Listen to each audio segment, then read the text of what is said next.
The hospital room reeked of antiseptic and broken promises, but Jessica Martinez barely noticed as she stared at her crippled husband lying helpless in the bed before her. Daniel Cooper, the man she'd married 3 years ago when he was whole and ambitious, now lay motionless from the waist down after the car accident that had stolen everything, but she felt nothing except the weight of the diamond ring burning in her purse, a gift from his wealthy cousin, Richard Cooper, who owned half the city's real estate empire. She worked as a senior marketing director at Apex Global Industries, the massive corporation that employed 15,000 people across the country. But she had no idea that the company's mysterious billionaire owner, the man whose identity was guarded like a state secret, was the very same broken man she was about to abandon in this sterile room. The divorce papers trembled in her hand as she placed them on the table beside Daniel's bed, but her eyes were already fixed on the future she'd planned with Richard, the man who'd promised her the world while her husband recovered from surgery. She turned toward the door without a word, her designer heels clicking against the linoleum floor, but she couldn't shake the strange calm in Daniel's eyes as he watched her leave, a knowing look that suggested he held secrets far darker than she could imagine. What she didn't know was that Daniel Cooper wasn't just a crippled husband lying helpless in a hospital bed, but the phantom billionaire who'd built Apex Global Industries from nothing, hiding his identity behind layers of corporate shells while he tested the loyalty of everyone in his life. What would happen when she discovered that the company she'd devoted her career to belonged to the man she'd just abandoned? But by then, would it be too late to undo the catastrophic choice she'd made? What would Richard do when he learned that his supposedly poor cousin was actually the source of the Cooper family's recent fortune? But more importantly, what would Daniel do to the woman who'd betrayed him and the cousin who'd stolen her away? The rain hammered against the hospital windows with relentless fury, but Jessica Martinez forced herself to maintain her composure as she walked down the corridor toward room 347. 3 years of marriage had brought her to this moment, but the weight of her decision made each step feel like she was walking through cement. Her reflection in the darkened windows showed a woman transformed. Designer clothes, perfectly styled hair, makeup applied with professional precision, but underneath the polished exterior lived the ghost of the girl who'd married for love instead of money. Daniel Cooper had been different then, but that man no longer existed. The accident 6 months ago had changed everything, but not in the way most people would understand. The car crash that left Daniel paralyzed from the waist down had revealed the cracks in their foundation, but it had also revealed something else, her own capacity for coldness. She'd stayed by his side for 3 months, but every day had felt like a year, every hour like a prison sentence. The medical bills had crushed them, but worse than the financial burden was the suffocating feeling of watching her dreams die alongside her husband's ability to walk. Richard Cooper had appeared like salvation wrapped in an expensive suit, but Jessica had known him long before the accident. He was Daniel's cousin, the successful one, the one who drove luxury cars and owned a penthouse in the city's most exclusive building. He'd always looked at her with interest, but Daniel had been too naive to notice, too trusting to see the predator circling his marriage. The affair had started 4 months ago, but Jessica told herself it wasn't really cheating. Not when her husband couldn't even get out of bed without assistance, not when their marriage had already died in that hospital room. Richard had offered her everything Daniel couldn't: passion, wealth, security, and most importantly, an escape. The engagement ring he'd given her last week sat heavy in her purse, but she hadn't worn it yet, hadn't made the final break that would free her from the guilt that gnawed at her conscience during sleepless nights. But today was the day. Jessica pushed open the door to room 347, but she wasn't prepared for what she found. Daniel sat propped up in bed, his laptop open before him, his fingers flying across the keyboard with an intensity she hadn't seen in months. His legs lay useless beneath the thin hospital blanket, but his eyes, those dark, intelligent eyes that had first captured her heart, burned with a focus that made her hesitate. "You're working." The words came out sharper than she'd intended, but she couldn't hide her surprise. Daniel looked up and something flickered across his face. Not pain, not anger, but something else. Something that made her skin prickle with unease.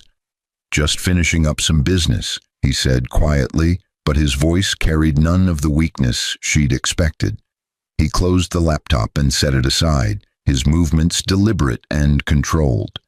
"You look nice. Going somewhere special?"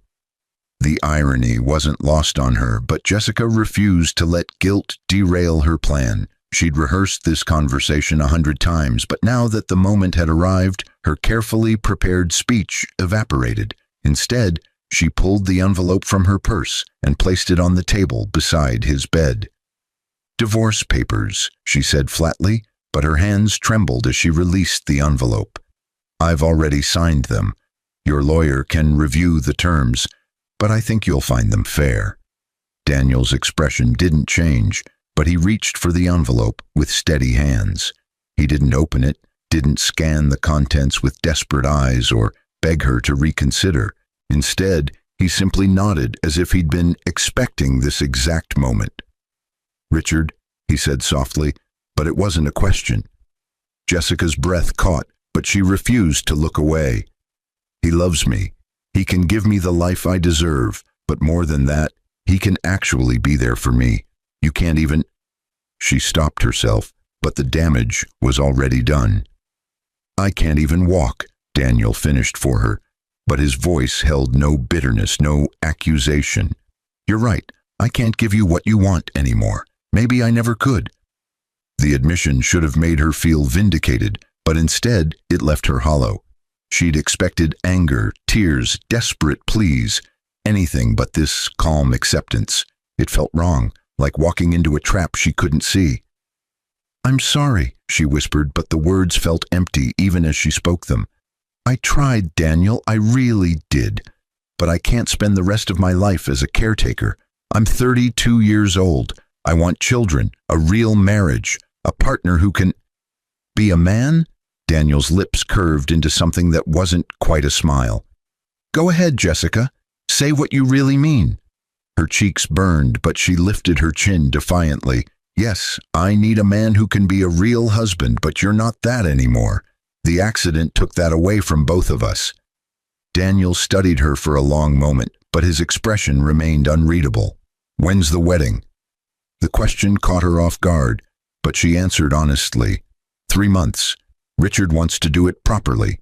A ceremony at the Grand Belmont. 500 guests, but we're going to wait until after the divorce is finalized." How thoughtful. The sarcasm was subtle, but it was there, threading through his words like poison. "I assume you'll be quitting your job at Apex Global." Jessica frowned, but she couldn't see where this was going. "Actually, no. Richard convinced me to stay. He says it looks good to maintain my career, but honestly, I love my job. I've worked too hard to get where I am to throw it all away." Something flickered in Daniel's eyes. Amusement, perhaps, or maybe satisfaction. "You do love that job, don't you? Senior marketing director, 6-figure salary, corner office. You've built quite a career there." "I have," she agreed, but suspicion crept into her voice. "Why are you asking about this?" Daniel reached for the divorce papers and pulled a pen from the drawer beside his bed. He signed them without reading a single word, but his hand remained steady and sure. "Just curious about what you're giving up versus what you're gaining. It seems like you've calculated everything very carefully." "I'm being practical," Jessica said defensively, but his words had struck a nerve. Someone has to be. Medical bills don't pay themselves, but Richard says he'll help with your ongoing care after we're married. He's not heartless, Daniel. He knows your family." How generous of him. Daniel handed her the signed papers, but his fingers brushed hers for just a moment, and she felt a jolt of electricity that reminded her of the man he used to be. "I hope you'll be very happy together, Jessica. I really do." The sincerity in his voice made her eyes sting, but she blinked back the tears before they could fall. She wouldn't cry, wouldn't show weakness, wouldn't let guilt poison this new beginning. She stuffed the papers into her purse and turned toward the door, but something made her look back one final time. Daniel had already reopened his laptop, but his profile in the dim light looked different somehow. Stronger, more dangerous, like a wolf wearing sheep's clothing. The thought was ridiculous, but it lodged in her mind and wouldn't let go. "Goodbye, Daniel," she said softly, but he didn't respond, didn't even look up from his screen. Jessica walked out of room 347 and didn't look back, but if she had, she might have seen the smile that crossed Daniel's face as he typed a single message into his laptop. Initiate Phase 2. Richard Cooper's penthouse apartment occupied the entire 42nd floor of the Meridian Tower, but even its floor-to-ceiling windows and panoramic city views couldn't compete with the satisfaction Jessica felt as she stepped inside. This was her life now. Luxury, privilege, power, everything she'd dreamed of when she'd married Daniel, but he'd never been able to provide it. Never been the man she'd thought he would become. "Did you do it?" Richard emerged from the master bedroom wearing silk pajamas that probably cost more than Daniel's monthly physical therapy bills. But Jessica didn't let herself think about that comparison. She held up the signed divorce papers like a trophy, but Richard's smile was predatory as he crossed the room in 3 long strides. He pulled her into his arms, but his kiss was possessive rather than passionate, claiming rather than sharing. Jessica melted into him anyway, but a small voice in the back of her mind whispered warnings she refused to hear. "My brave girl," Richard murmured against her neck, but his hands were already pulling at her clothes with practiced efficiency. "I knew you could do it." Daniel was always weak, even before the accident, but especially after. "You deserve so much better than that broken shell of a man." The words should have validated her choice, but instead, they made her stomach twist. "He took it well," she said, but her voice sounded uncertain even to her own ears. "Too well, actually. He didn't fight at all. It was almost like he was expecting it." Richard pulled back, but his expression had shifted from desire to calculation. "What do you mean?" "I don't know." Jessica shook her head, trying to dispel the unease that had followed her from the hospital. "He just seemed different, calm, almost like he had a secret, but that's ridiculous. What could Daniel possibly have that would make him so confident?" "Probably pain medication," Richard said dismissively, but he'd released her and moved toward the bar to pour himself a drink. "The doctors have him on some heavy stuff for the nerve pain. It makes him loopy, but you shouldn't worry about it. Daniel's finished. He has nothing and no one. We're doing him a favor by making sure he has proper care." The rationalization sounded hollow, but Jessica accepted it anyway. She couldn't afford doubt, not now, not when she was so close to everything she'd ever wanted. She crossed to the window and looked out at the city spread below them like a kingdom waiting to be conquered. "When will you tell your family about us?" she asked, but the question carried weight she hadn't intended. Richard's silence stretched too long, but when he finally answered, his tone was carefully controlled. "Soon. Very soon. But there are some business matters I need to settle first, some complications with the family trust that need to be resolved. You understand, don't you? I can't risk my inheritance, but once everything is secured, we'll tell everyone." Jessica turned to face him, but something in his expression made her pause. "What kind of complications?" "Boring legal things," Richard said quickly, but he wouldn't meet her eyes. "My grandfather set up the trust with certain conditions that need to be met before I can access the full amount. It's nothing for you to worry about, but timing is important. We need to be strategic." Red flags waved in Jessica's peripheral vision, but she ignored them. She'd come too far to turn back now, but the conversation reminded her of questions she'd never thought to ask.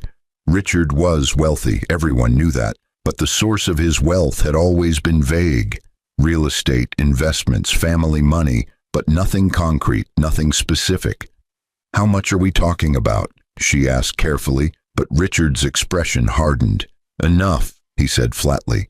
"More than enough for both of us to live however we want for the rest of our lives. But Jessica, darling, you need to trust me on this. The less you know about the specifics, the better. These family trusts are complicated, but I have lawyers handling everything." The dismissal stung, but Jessica forced herself to smile. "Of course, I trust you." But did she? The question whispered through her mind like smoke, but she crushed it before it could take root. Richard was her future, her escape, her salvation. Doubt was a luxury she couldn't afford. 3 weeks after Jessica delivered the divorce papers, but 2 months before the wedding was scheduled, something shifted at Apex Global Industries. The change was subtle at first. A new urgency in executive meetings, mysterious consultants arriving in expensive suits, hushed conversations that stopped when she entered rooms. But Jessica couldn't shake the feeling that something significant was happening behind closed doors. "Have you heard anything?" her colleague, Patricia Wong, asked during lunch at the trendy bistro across from their office building. Patricia had worked at Apex for 15 years, but even she seemed nervous about the recent changes. "Just rumors," Jessica admitted, but she leaned forward conspiratorially. "Someone said the owner is finally coming out of hiding. Apparently there's going to be a major restructuring, but nobody knows what that means for our departments." Patricia's eyes widened, but her expression was more excited than worried. "I've worked here for 15 years, and I've never even seen a photograph of the real owner. Everyone knows about the board of directors and the executive team, but the actual owner? It's like working for a ghost." Jessica had wondered about this herself, but the mystery had never seemed important until now. Apex Global Industries was a massive corporation with interests in technology, manufacturing, and real estate. The company was worth billions, but its ownership structure was buried under layers of holding companies and trusts. The public face was the CEO, Marcus Bradley, but everyone knew he was just a figurehead. But the real power, the person who made the ultimate decisions, remained hidden.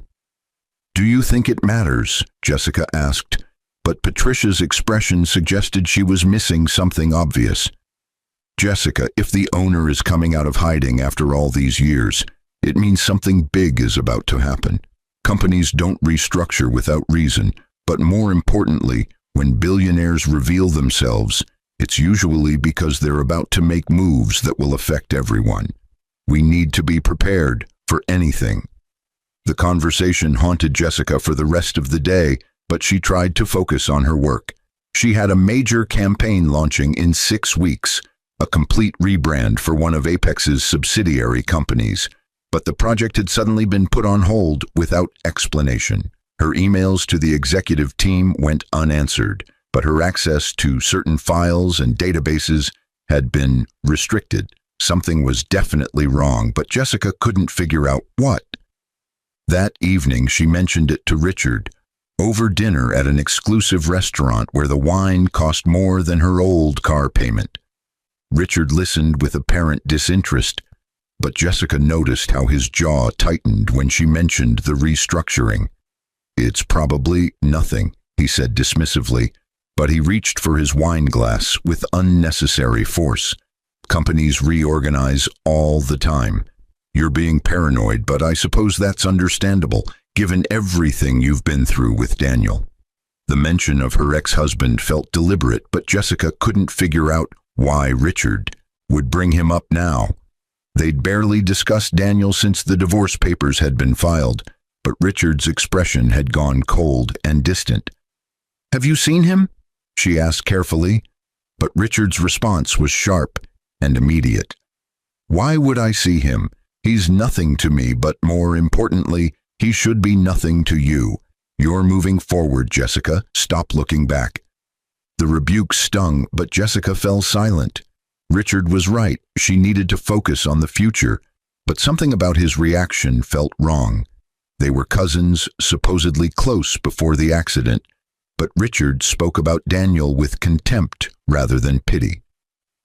Later that night, alone in Richard's penthouse while he worked late at his office, Jessica found herself thinking about the man she'd abandoned. She pulled out her phone and, against her better judgment, searched for information about Daniel Cooper's condition. The hospital had discharged him 3 weeks ago, but he'd apparently moved into a rehabilitation facility that specialized in spinal cord injuries.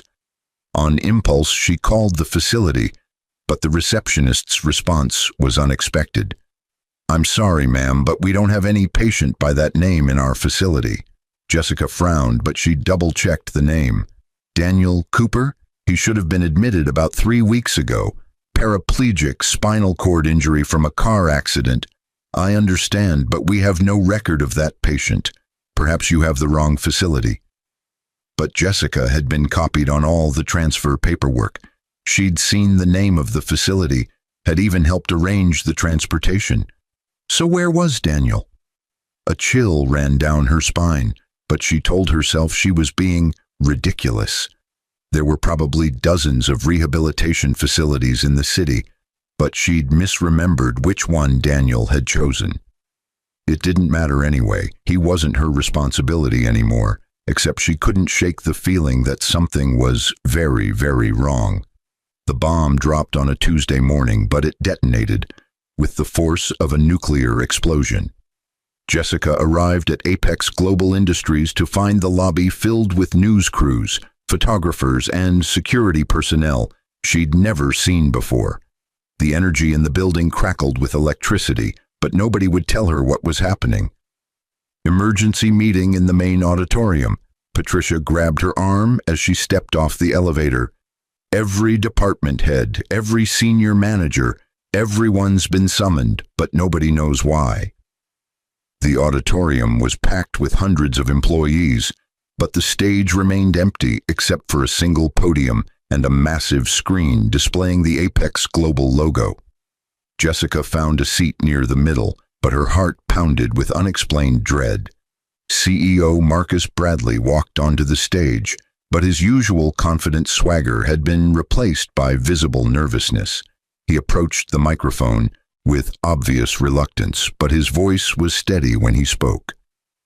"Thank you all for coming on such short notice. Today marks a historic moment in Apex Global Industries history, but I'll let the man himself explain what's happening.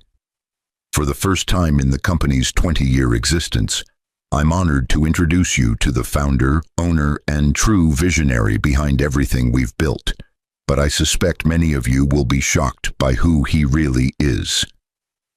The lights dimmed, but a spotlight illuminated a figure emerging from the wings. He moved slowly, deliberately, but there was nothing weak about his presence.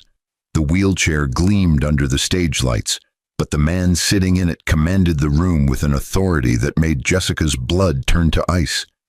Daniel Cooper rolled onto the stage, but he wasn't the broken, defeated man she'd left in a hospital bed. He wore a custom suit that probably cost more than her car, but more shocking was the transformation in his bearing. This was a man who owned the world, but he'd hidden it so well that even his wife had never suspected the truth. "Good morning." Daniel's voice carried through the auditorium without need for amplification, but every word struck Jessica like a physical blow. "I'm sure many of you are confused right now, but allow me to introduce myself properly. My name is Daniel Cooper, and I founded Apex Global Industries 20 years ago, when I was just 22 years old." The screen behind him flared to life, but the images told a story Jessica had never known. A young Daniel, intense, brilliant, driven, standing in front of his first office. Articles from business journals chronicling the meteoric rise of a mystery entrepreneur who'd revolutionized 3 industries before he turned 30. Patents, acquisitions, innovations, all bearing Daniel's fingerprints, but hidden behind corporate entities with innocuous names. "I built this company from nothing," Daniel continued, but his eyes scanned the crowd with predatory focus. "I sacrificed everything, my privacy, my relationships, my health. but I believed in a vision of creating something that would outlast me. For 20 years, I've hidden my identity, operated from the shadows, tested everyone around me to see who could be trusted, but 6 months ago I decided it was time for a change. Jessica couldn't breathe, but she couldn't look away. This wasn't possible. Daniel had been a mid-level project manager when they'd met, or at least that's what he'd told her, but the evidence on the screen contradicted everything she'd believed about her husband. The car accident that left me paralyzed was not an accident. Daniel's words detonated like bombs, but the auditorium had gone silent as death. It was a deliberate attempt on my life by someone who wanted to take control of this company, but more personally, someone who wanted to destroy me and take everything I'd built, including my wife. Murmurs rippled through the crowd, but Daniel raised his hand for silence. I survived, but I decided to use my recovery as an opportunity. I wanted to see who would stand by me when I had nothing, who would remain loyal when I appeared weak. But more importantly, I wanted to expose the people who'd betrayed me. And now, 3 months later, I'm ready to reveal what I've learned. The screen changed, but the new image made Jessica's world collapse. Security camera footage from the hospital, clear, damning footage of her and Richard together. Their affair laid bare in high definition. Stolen kisses in the parking garage, whispered conversations in empty hallways, Richard's hand on her thigh as they discussed their future together. But it got worse. The next footage showed Richard in a very different context, meeting with the man who'd caused Daniel's accident, exchanging briefcases, discussing timelines and payments. The audio was crystal clear, but every word Richard spoke revealed the depth of his conspiracy. Once Daniel's dead, the company goes to his next of kin, me. Richard's voice echoed through the auditorium, but the date stamp showed this conversation had taken place 2 weeks before the accident. The will is clear, no children, parents deceased, but I'm the closest living relative. Everything becomes mine, but we need to make sure the accident looks legitimate. Jessica's stomach heaved, but she forced herself to keep watching. The evidence continued. Financial records showing Richard's mounting debts, his desperate attempts to maintain a lifestyle he couldn't afford, his willingness to commit murder for money he didn't have, but thought he would inherit. My cousin Richard Cooper attempted to have me killed. Daniel's voice cut through Jessica's horror, but his expression remained eerily calm. He failed, but in his arrogance, he decided to take something else instead, my wife. He seduced her, promised her the wealth and life she wanted, but he had no intention of delivering. Richard was broke, desperate, living on credit and borrowed time, but he convinced Jessica that he was her salvation. All eyes turned toward Jessica, but she couldn't move, couldn't speak, couldn't defend herself.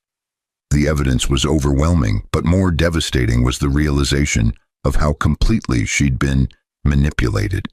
Jessica Martinez. Daniel's voice was almost gentle, but his eyes found hers across the crowded room with laser precision. My ex-wife as of 2 weeks ago, but more relevantly, the senior marketing director who's been working for me for 5 years.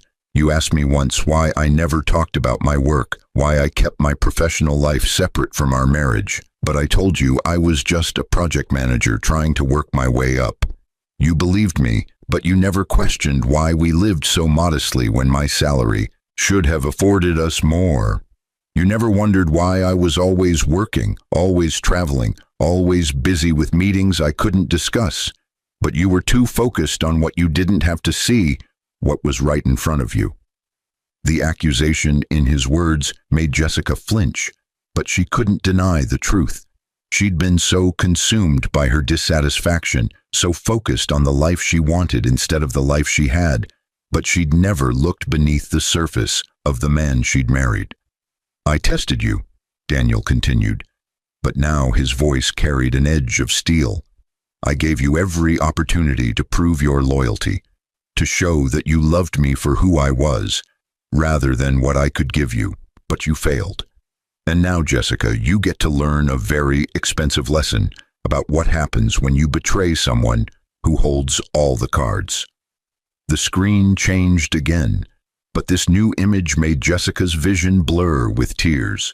Her employment contract with Apex Global Industries, but highlighted in red, were clauses she'd never paid attention to. Non-compete agreements, loyalty clauses, ethics violations that carried severe penalties. As of this morning, Jessica Martinez is no longer employed by Apex Global Industries, Daniel announced, but his tone was businesslike rather than vengeful. Her termination is for cause: engaging in an affair with a family member while married, conspiracy to defraud the company of her husband's rightful position, but most importantly, failure to disclose a conflict of interest that violated her employment agreement. She will receive no severance, no references, but she will be held financially liable for breach of contract in the amount of $2 million. The number hit Jessica like a sledgehammer, but Daniel wasn't finished. As for Richard Cooper, Daniel's voice dropped to a dangerous whisper, but the microphone carried it to every corner of the auditorium. My dear cousin who tried to have me killed, who manipulated my wife, who thought he could steal everything I'd built. Richard is currently being arrested on charges of attempted murder, fraud, and conspiracy. The evidence has been turned over to federal prosecutors, but I estimate he'll be spending the next 25 to 30 years in prison.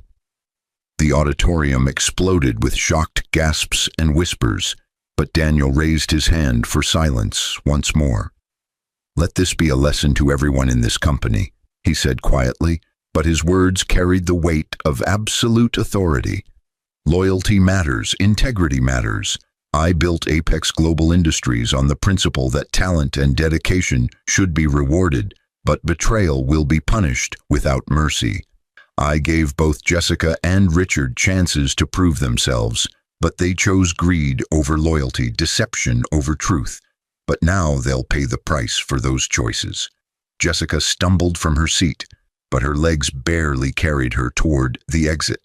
The eyes of hundreds of colleagues followed her retreat, but their expressions ranged from pity to contempt.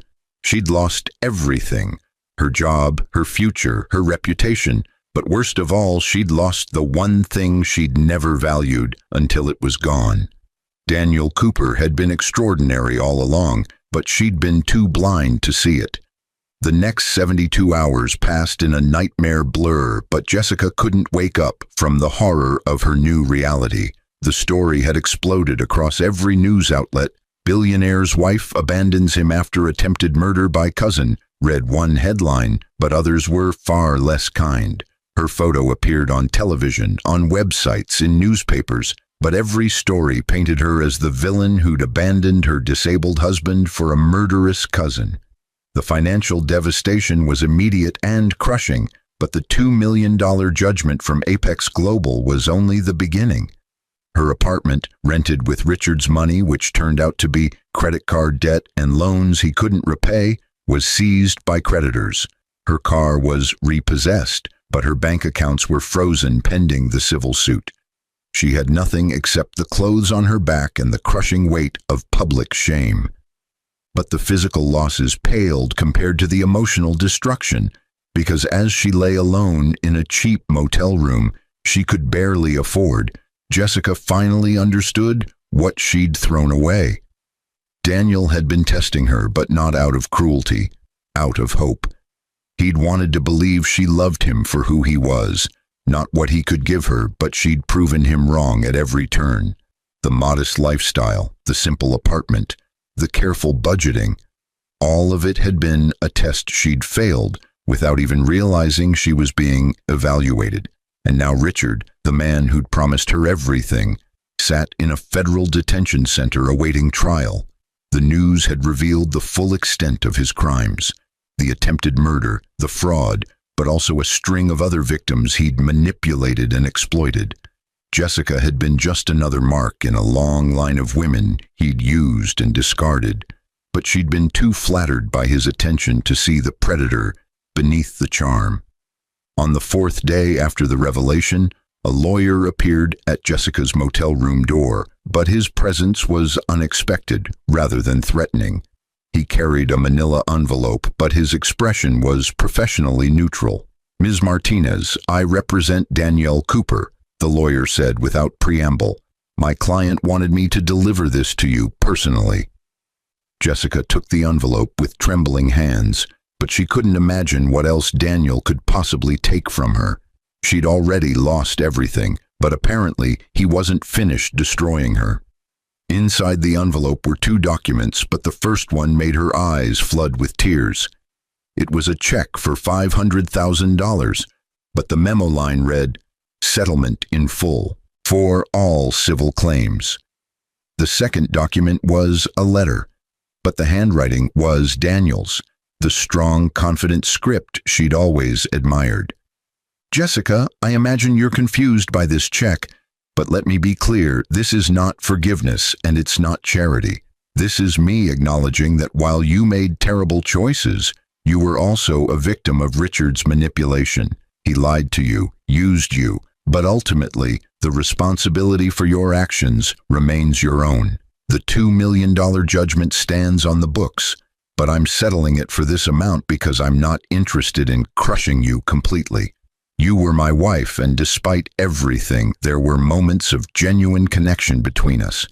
But those moments are gone now, destroyed by your choices. This money is your chance to start over, but understand that it comes with conditions. You will sign a non-disclosure agreement that prevents you from profiting from this story in any way. No book deals, no interviews, no movies. You will disappear from the public eye, rebuild your life quietly, but you will never speak my name again except in the context of acknowledging your mistakes. I could have destroyed you completely, but I'm choosing mercy instead. Use this opportunity wisely, Jessica, but know that this is the last kindness you'll ever receive from me. We're done, permanently, irrevocably, completely. One final thing. The reason I revealed everything so publicly wasn't just about justice or revenge, but about sending a message to everyone who works for me and everyone who might think about betraying me in the future. Actions have consequences, but sometimes mercy is more powerful than vengeance. I wish you well, but from a distance that will never be bridged. Jessica clutched the letter to her chest as sobs racked her body. But the tears brought no relief. Daniel had given her a lifeline when he could have watched her drown, but the gesture only highlighted the depth of her loss. She'd had everything, a brilliant, powerful man who'd loved her enough to hide his wealth and test her character, but she'd thrown it away for fool's gold and empty promises. The check would save her from immediate financial ruin, but it couldn't save her from the prison of her own regret. She would spend the rest of her life wondering what could have been if she'd just been patient, if she'd just been loyal, but if she'd just seen the man behind the modest facade. 6 months after the revelation, Apex Global Industries had undergone a complete transformation, but Daniel Cooper had emerged from the shadows as its public face. The company's stock had soared, but investors loved the story of the mysterious billionaire who'd run his empire from behind the scenes before dramatically revealing himself. Daniel had become a media sensation, but he controlled the narrative with the same precision he'd controlled his company. Interviews were rare and carefully managed, but each appearance showcased a man who'd overcome tremendous adversity with grace and strength. His wheelchair became a symbol of resilience rather than weakness, but more importantly, his story became a cautionary tale about loyalty, betrayal, and the price of greed. Richard Cooper's trial had been swift and brutal, but the evidence against him was overwhelming.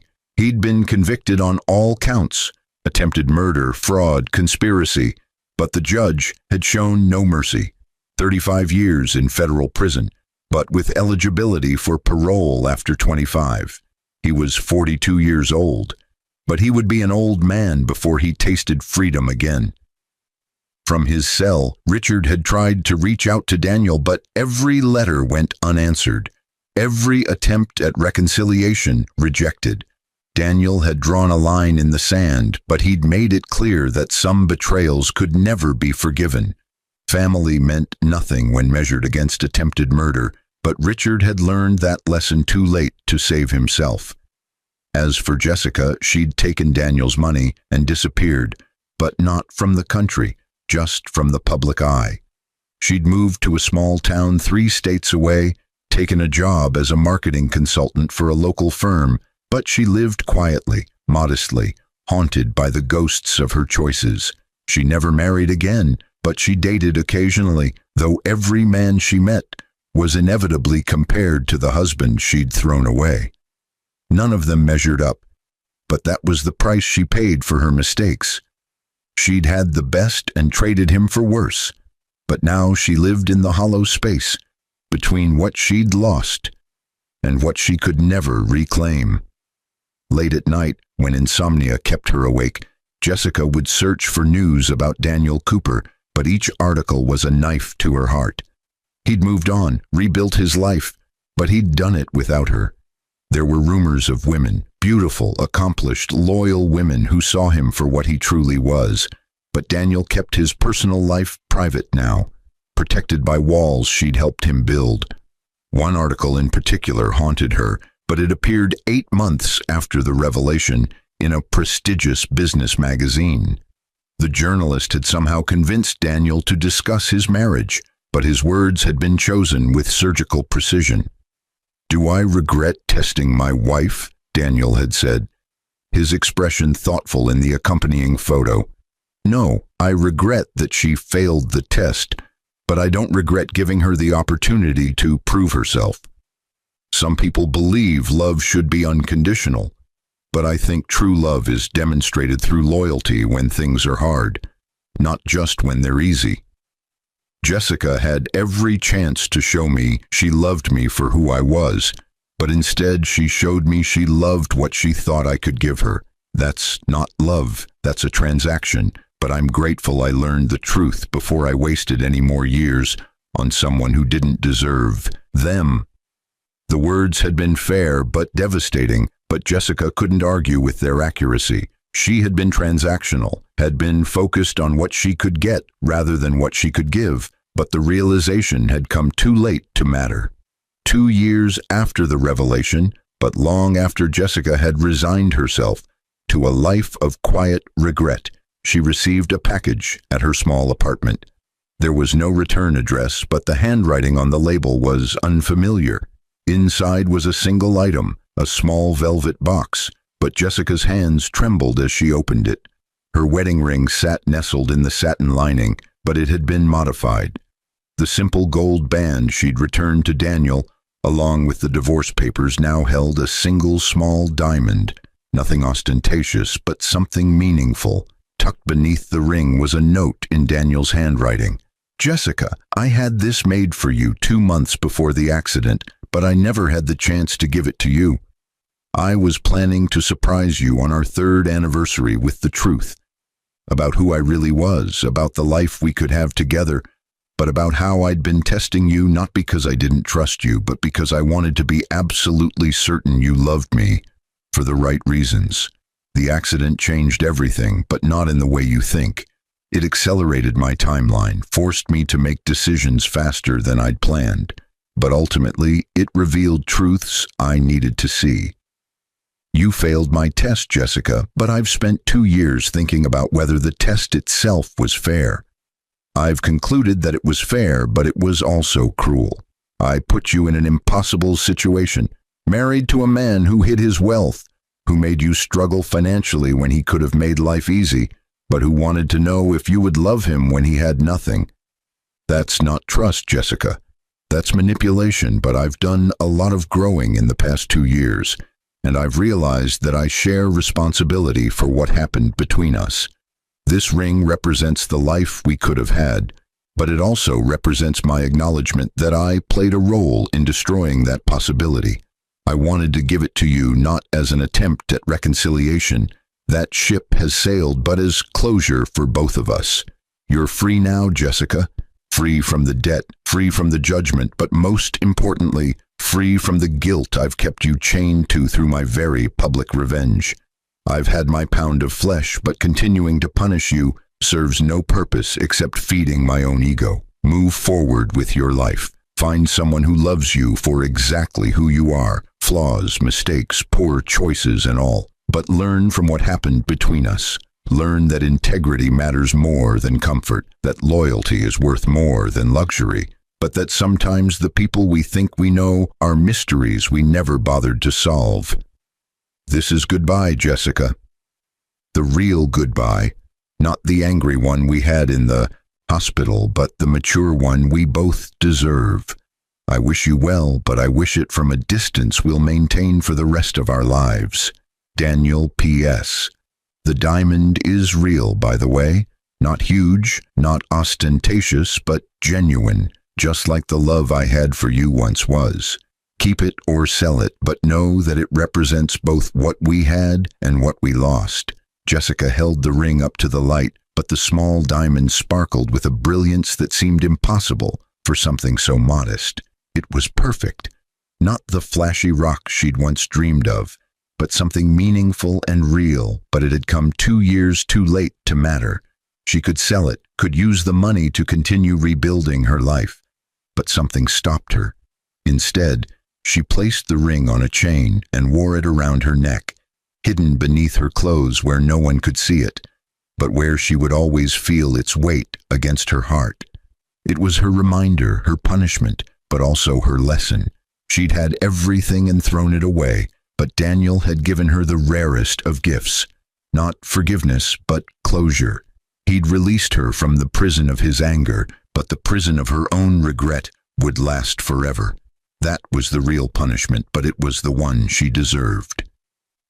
5 years after the revelation that had shattered lives and exposed betrayals, Daniel Cooper sat in his corner office on the 65th floor of the newly completed Apex Global Tower, but his attention was focused on the young woman sitting across from him, rather than the empire spread below his windows. Dr. Sarah Chen wasn't intimidated by his wealth or his reputation, but that was what had attracted him to her in the first place. She was a neuroscientist researching spinal cord regeneration, but more importantly, she'd treated him like a person rather than a checkbook from their first meeting. Their relationship had grown slowly, carefully, but it was built on honesty rather than tests, on trust rather than manipulation. "You're thinking about her again?" Sarah said gently, but there was no jealousy in her voice, only understanding. Daniel smiled, but he didn't deny it. "Just wondering if she kept the ring or sold it." "Does it matter?" "No," he admitted, but he turned his wheelchair to face his fiancée, his real fiancée, the woman who'd seen him at his worst and chosen him anyway. "But I hope she kept it. I hope it reminds her that she's capable of better choices, but that she wasted her chance with me." Sarah laughed, but she crossed to him and bent to kiss him softly. "You're a complicated man, Daniel Cooper, but I love you anyway. Even though I'm still in this wheelchair?" The question was half joking, but there was genuine vulnerability beneath it. "Especially because you're in that wheelchair," Sarah replied seriously. "It means you know what real adversity looks like, but you chose to rise above it rather than let it define you. That's the man I fell in love with. Not the billionaire, not the CEO, but the man who faced the worst betrayal imaginable and chose mercy over destruction." Daniel pulled her into his lap, but his expression had grown thoughtful. "I destroyed Jessica's career, her reputation, her future. I'm not sure that counts as mercy." "You gave her $500,000 when you could have taken everything," Sarah countered. "You could have made sure she never worked again, never recovered. But you gave her a chance to rebuild. That's mercy, Daniel, but I think you did it as much for yourself as for her. Revenge is exhausting, but forgiveness, even partial forgiveness, is liberating."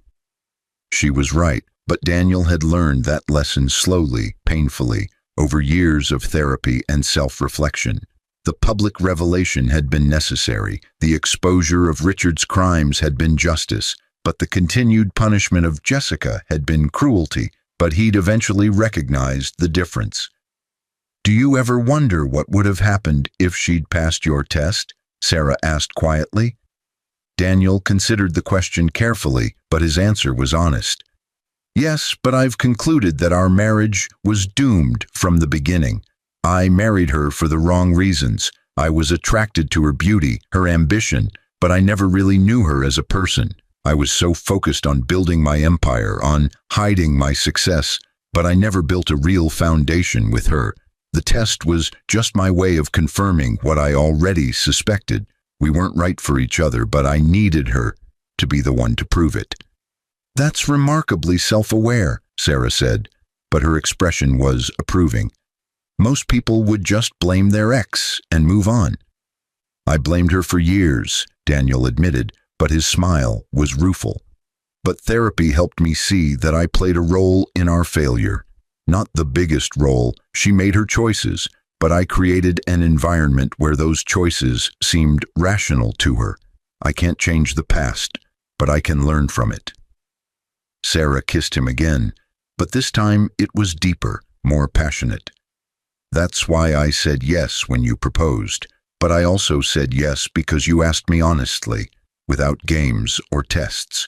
You told me about your wealth from the beginning, but you also made sure I knew you'd be the same person if I took it all away. That's real trust, Daniel, but it's also real love." Daniel pulled her closer, but his heart was full in a way it had never been with Jessica.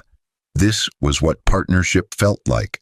Not transaction, not manipulation, but genuine connection between two people who chose each other freely, honestly, but without reservation. The phone on his desk buzzed, but Daniel ignored it. Whatever business crisis needed his attention could wait. But this moment with Sarah, this perfect, honest moment, was too precious to interrupt. Outside his windows, the city spread to the horizon like a kingdom he'd conquered. But Daniel had learned that real victory wasn't measured in buildings or bank accounts. Real victory was finding someone who saw past the wealth and the power to the man beneath, but who chose that man anyway. Wheelchair, scars, complicated past, and all. Jessica had taught him what betrayal felt like, but Sarah was teaching him what real love looked like. One had been necessary to appreciate the other, but Daniel wouldn't trade the lessons he'd learned for anything. The phoenix had risen from the ashes, but it had been transformed by the fire rather than merely surviving it. And that transformation, painful as it had been, was the real story worth telling. As Sarah settled into his lap and began discussing their upcoming wedding, a small, intimate affair with just close friends and family, but no media circus or public spectacle, Daniel found himself genuinely happy for the first time in years. He'd been tested by fire and betrayal, but he'd emerged stronger, wiser, but most importantly capable of real love rather than the shallow transaction he'd mistaken for it in his marriage to Jessica. And somewhere, in a small town 3 states away, Jessica Martinez wore a small diamond on a chain around her neck, but she carried the weight of her choices in her heart. She'd lost everything to learn a lesson she should have known all along. Real treasure isn't found in bank accounts or luxury apartments, but in the loyalty and character of the people we choose to love. She'd had a treasure beyond price, but she'd thrown it away for fool's gold. Now she lived with that choice every day, but the lesson had been carved into her soul with such precision that she would carry it to her grave. That was the real ending, not revenge or redemption, but the quiet acceptance of consequences that couldn't be undone. Some mistakes are too big to fix, but they can still teach lessons worth learning, but those lessons come at a price higher than most people are willing to pay. Jessica had paid that price in full, but the receipt was written in regret that would never fade. And Daniel, he'd moved forward, built a new life, but he carried his own scars from the betrayal. He was happy now, genuinely happy, but the shadow of what had happened would always be part of him, a reminder that trust once broken can never be fully restored. Both of them had been changed by what happened, but only one of them had the chance to build something new from the ruins. Daniel had seized that chance with both hands, but Jessica would spend the rest of her life looking back at what she'd lost. That was the final lesson, the ultimate truth that neither of them could escape. Actions have consequences, but betrayal leaves scars that never fully heal. Love can be rebuilt, but not with the same people, not in the same way. But perhaps that was the point.